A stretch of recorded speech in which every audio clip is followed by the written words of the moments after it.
The Strenuous Life by Theodore Roosevelt. Chapter 2. Expansion and Peace. Published in The Independent, December 21st, 1899.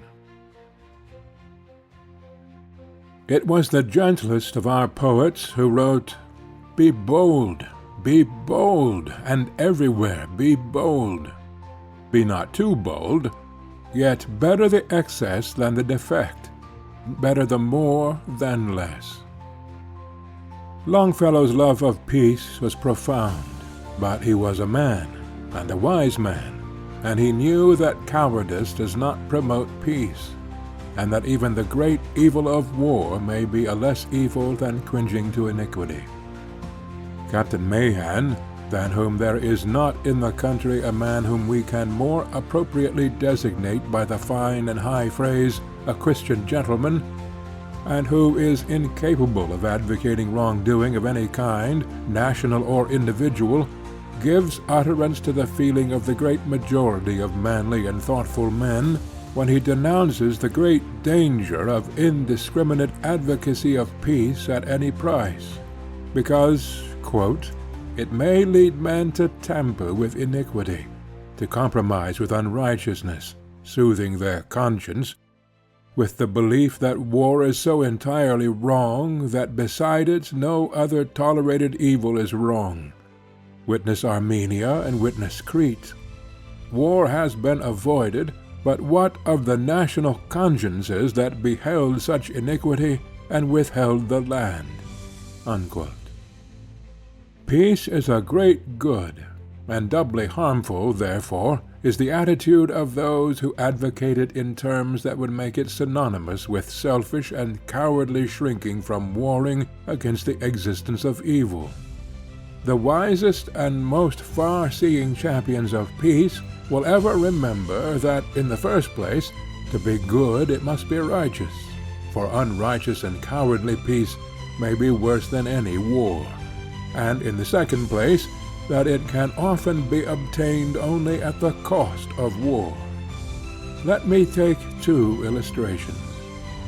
The great blot upon European international morality in the closing decade of this century has been not a war, but the infamous peace kept by the joint action of the great powers, while Turkey inflicted the last horrors of butchery, torture, and outrage upon the men, women, and children of despairing Armenia.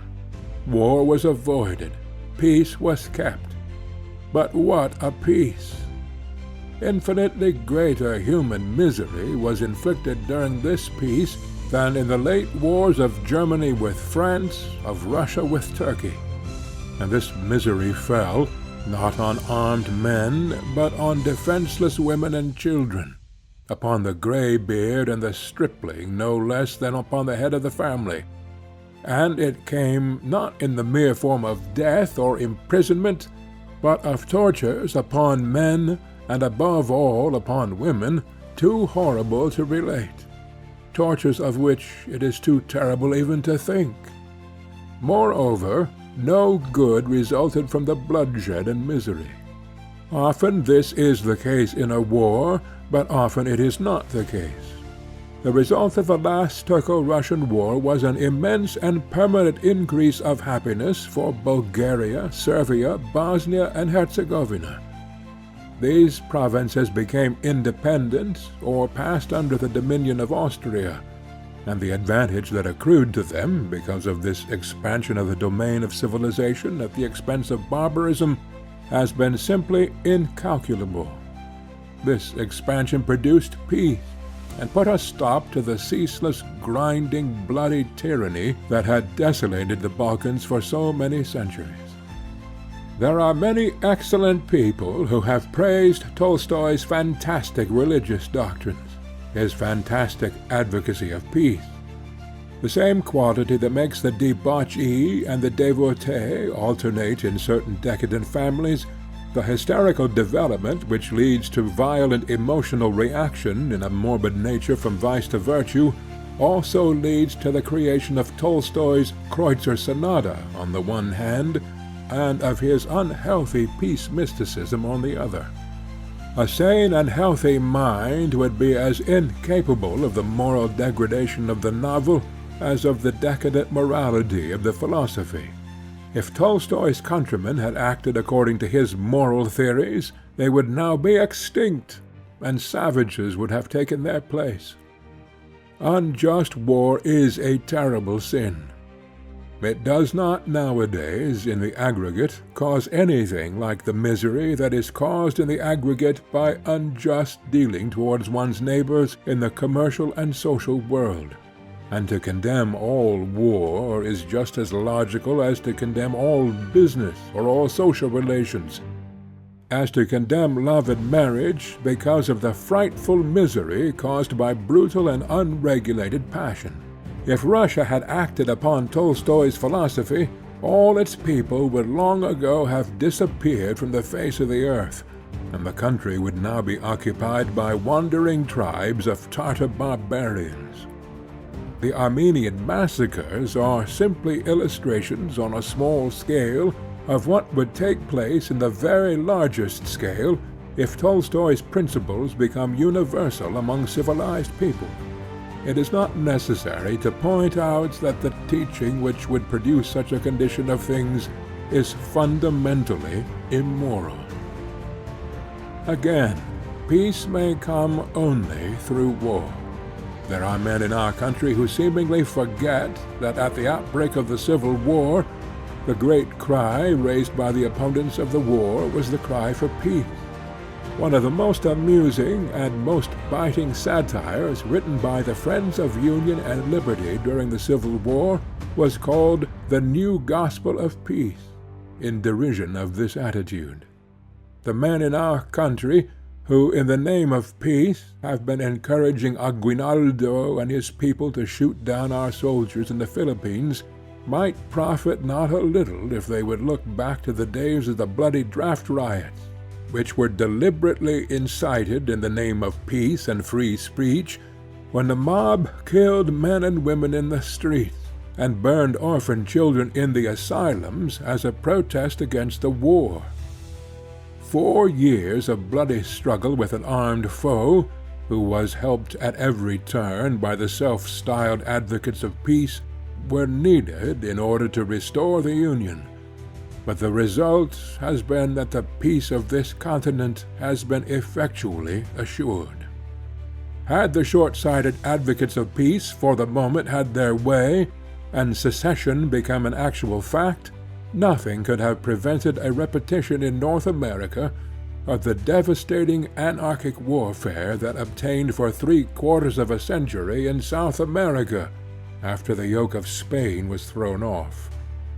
We escaped generations of anarchy and bloodshed because our fathers who upheld Lincoln and followed Grant were men in every sense of the term, with too much common cause to be misled by those who preached that war was always wrong, and with a fund of stern virtue deep in their souls, which enabled them to do deeds from which men of over-soft natures would have shrunk appalled. Wars between civilized communities are very dreadful, and as nations grow more and more civilized, we have every reason not merely to hope, but to believe that they will grow rarer and rarer. Even with civilized peoples, as was shown by our own experience in 1861, it may be necessary at last to draw the sword rather than to submit to wrongdoing. But a very marked feature in the world history of the present century has been the growing infrequency of wars between great civilized nations. The peace conference at The Hague is but one of the signs of this growth. I am among those who believe that much was accomplished at that conference, and I am proud of the leading position taken in the conference by our delegates. Incidentally, I may mention that the testimony is unanimous that they were able to take this leading position chiefly because we had just emerged victorious from our most righteous war with Spain. Scant attention is paid to the weakling or the coward who babbles of peace, but due heed is given to the strong man with sword girt on thigh, who preaches peace not from ignoble motives, not from fear or distrust of his own powers, but from a deep sense of moral obligation. The growth of peacefulness between the nations, however, has been confined strictly to those that are civilized. It can only come when both parties to a possible quarrel feel the same spirit. With a barbarous nation, peace is the exceptional condition. On the border between civilization and barbarism, war is generally normal because it must be under the conditions of barbarism. Whether the barbarian be the Red Indian on the frontier of the United States, the Afghan on the border of British India, or the Turkoman who confronts the Siberian Cossack, the result is the same.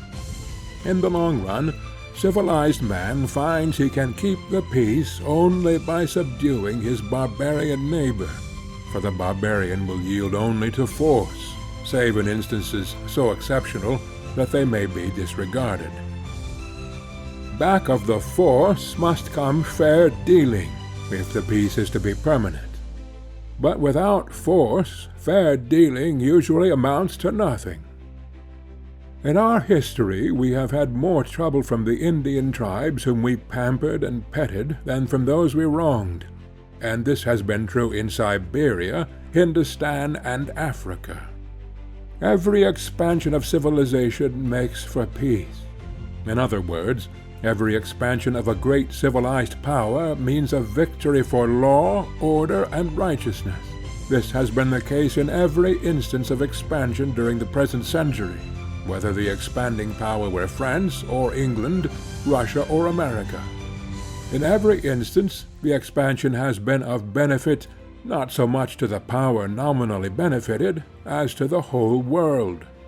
In every instance, the result proved that the expanding power was doing a duty to civilization far greater and more important than could have been done by any stationary power. Take the case of France and Algiers. During the early decades of the present century, piracy of the most dreadful description was rife on the Mediterranean, and thousands of civilized men were yearly dragged into slavery by the Moorish pirates. A degrading peace was purchased by the civilized powers by the payment of tribute. Our own country was one among the tributary nations which thus paid blood money to the Moslem bandits of the sea. We fought occasional battles with them, and so on a larger scale did the English. But peace did not follow, because the country was not occupied. Our last payment was made in 1830, and the reason it was the last was because in that year the French conquest of Algiers began. Foolish sentimentalists, like those who wrote little poems in favor of the Mahdists against the English, and now write little essays in favor of Aguinaldo against the Americans, celebrated the Algerian freebooters as heroes who were striving for liberty against the invading French. But the French continued to do their work. France expanded over Algiers, and the result was that piracy on the Mediterranean came to an end, and Algiers has thriven as never before in its history. On an even larger scale, the same thing is true of England and the Sudan. The expansion of England throughout the Nile Valley has been an incalculable gain for civilization.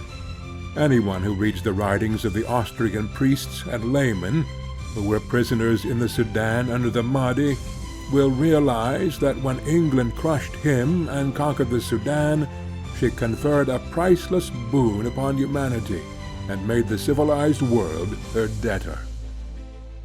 Again, the same thing is true of the Russian advance in Asia. As in the Sudan, the English conquest is followed by peace, and the endless massacres of the Mahdi are stopped forever, so the Russian conquest of the Khanate of Central Asia meant the cessation of the barbarous warfare under which Asian civilization had steadily withered away since the days of Genghis Khan, and the substitution in its place of the reign of peace and order. All civilization has been the gainer by the Russian advance, as it was the gainer by the advance of France in North Africa, as it has been the gainer by the advance of England in both Asia and Africa, both Canada and Australia. Above all, there has been the greatest possible gain in peace. The rule of law and of order has succeeded to the rule of barbarous and bloody violence. Until the great civilized nations stepped in, there was no chance for anything but such bloody violence. So it has been in the history of our own country. Of course, our whole national history has been one of expansion. Under Washington and Adams, we expanded westward to the Mississippi. Under Jefferson, we expanded across the continent to the mouth of the Columbia. Under Monroe, we expanded into Florida, and then into Texas and California, and finally, largely through the instrumentality of Seward, into Alaska, while under every administration, the process of expansion in the Great Plains and the Rockies has continued with growing rapidity. While we had a frontier, the chief feature of frontier life was the endless war between the settlers and the red men. Sometimes the immediate occasion for the war was to be found in the conduct of the whites, and sometimes in that of the reds. But the ultimate cause was simply that we were in contact with a country held by savages and half-savages. Where but on Canada there is no danger of war, nor is there any danger where but on the well-settled regions of Mexico. But elsewhere, war had to continue until we expanded over the country. Then it was succeeded at once by a peace which has remained unbroken to the present day. In North America, as elsewhere throughout the entire world, the expansion of a civilized nation has invariably meant the growth of the area in which peace is normal throughout the world. The same will be true of the Philippines. If the men who have counseled national degradation, national dishonor, by urging us to leave the Philippines and put the Aguinaldan oligarchy in control of those islands, could have their way, we should merely turn them over to rapine and bloodshed, until some stronger, manlier power stepped in to do the task we had shown ourselves fearful of performing. But as it is, this country will keep the islands and will establish therein a stable and orderly government, so that one more fair spot of the world's surface shall have been snatched from the forces of darkness. Fundamentally, the cause of expansion is the cause of peace. With civilized powers, there is but little danger of our getting into war. In the Pacific, for instance, the great progressive colonizing nations are England and Germany. With England, we have recently begun to feel ties of kindness as well as of kinship, and with her our relations are better than ever before. And so they ought to be with Germany. Recently, affairs in Samoa have been straightened out, although there we suffered from the worst of all types of government, one in which three powers had a joint responsibility, the type, by the way, which some of the anti-imperialists actually advocated our introducing in the Philippines, under the pretense of rendering them neutral. This was accomplished very largely because the three nations set good-humoredly to work to come to an agreement which would do justice to all. In the preliminary negotiations, the agents of America and Germany were Mr. Tripp and Baron Sternburg. No difficulty can ever arise between Germany and the United States which will not be settled with satisfaction to both if the negotiations are conducted by such representatives of the two powers as these two men. What is necessary is to approach the subject not with a desire to get ahead of one another, but to do even and exact justice, and to put in operation a scheme which will work while scrupulously conserving the honor and interest of all concerned. Nations that expand and nations that do not expand may both ultimately go down, but the one leaves heirs and a glorious memory, and the other leaves neither. the Roman expanded, and he has left a memory which has profoundly influenced the history of mankind, and he has further left as the heirs of his body, and above all of his tongue and culture, the so-called Latin peoples of Europe and America. Similarly, today, it is the great expanding peoples which bequeath to future ages the great memories and material results of their achievements, and the nations which shall have sprung from their loins, England standing as the archetype and best exemplar of all such mighty nations. But the peoples that do not expand leave and can leave nothing behind them. It is only the warlike power of a civilized people that can give peace to the world. The Arab wrecked the civilization of the Mediterranean coasts, the Turk wrecked the civilization of southeastern Europe, and the Tatar desolated from China to Russia and to Persia, setting back the progress of the world for centuries, solely because the civilized nations opposed to them had lost the great fighting qualities, and in becoming over-peaceful had lost the power of keeping peace with a strong hand. Their passing away marked the beginning of a period of chaotic barbarian warfare. Those whose memories are not so short as to have forgotten the defeat of the Greeks by the Turks, of the Italians by the Abyssinians, and the feeble campaigns waged by Spain against feeble Morocco, must realize that at the present moment the Mediterranean coasts would be overrun, either by the Turks or by the Sudan Mahdists, if these warlike barbarians had only to fear those southern European powers which have lost the fighting edge.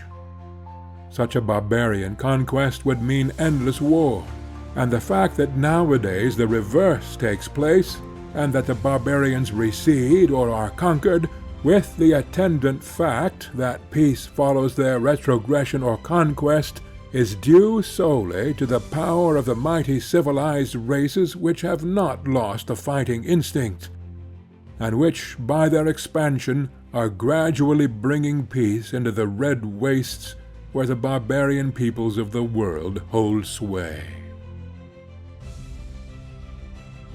End of chapter 2.